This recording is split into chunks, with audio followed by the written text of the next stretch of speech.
নেতা হওয়া সহজ নয়। পদ পেলেই আপনি নেতা তা কিন্তু নয়।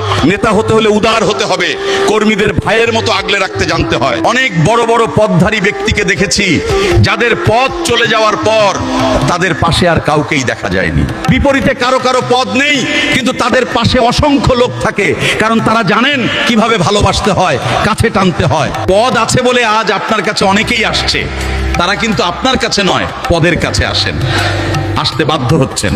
কাল যখন এই পদ থাকবে না, তখন কিন্তু এরা আপনার দিকে ফিরেও তাকাবে না, কারণ আপনি পদ পেয়ে মুইকি হনুরে হয়ে গিয়েছিলেন। সুতরাং পদের বড়াই না করে কর্মীদের মূল্যায়ন করতে শিখুন, ভালোবাসতে শিখুন, তাদের সঙ্গে অহংকার দেখাবেন না, ভালোবাসা দিয়ে সম্মান সঞ্চয় করুন। মনে রাখবেন, নেতা হতে হলে উদার হতে হবে, আকাশের মতো বিশাল মন নিয়ে চলতে হবে, একজনকে দুজন বানানো শিখতে হবে। আপনারা কি করছেন? যোগ করার পরিবর্তে প্রতি মুহূর্তে মাইনাসের খেলায় মেতে উঠেছেন। এটা কখনই একজন নেতার ভালো গুণ হতে পারে না। নেতা হওয়া সহজ নয়।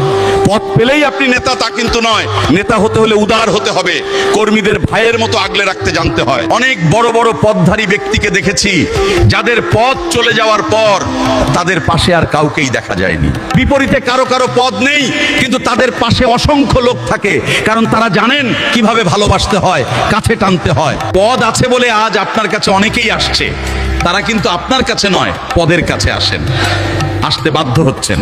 কাল যখন এই পদ থাকবে না, তখন কিন্তু এরা আপনার দিকে ফিরেও তাকাবে না, কারণ আপনি পদ পেয়ে মুইকি হনুরে হয়ে গিয়েছিলেন। সুতরাং পদের বড়াই না করে কর্মীদের মূল্যায়ন করতে শিখুন, ভালোবাসতে শিখুন, তাদের সঙ্গে অহংকার দেখাবেন না, ভালোবাসা দিয়ে সম্মান সঞ্চয় করুন। মনে রাখবেন, নেতা হতে হলে উদার হতে হবে, আকাশের মতো বিশাল মন নিয়ে চলতে হবে, একজন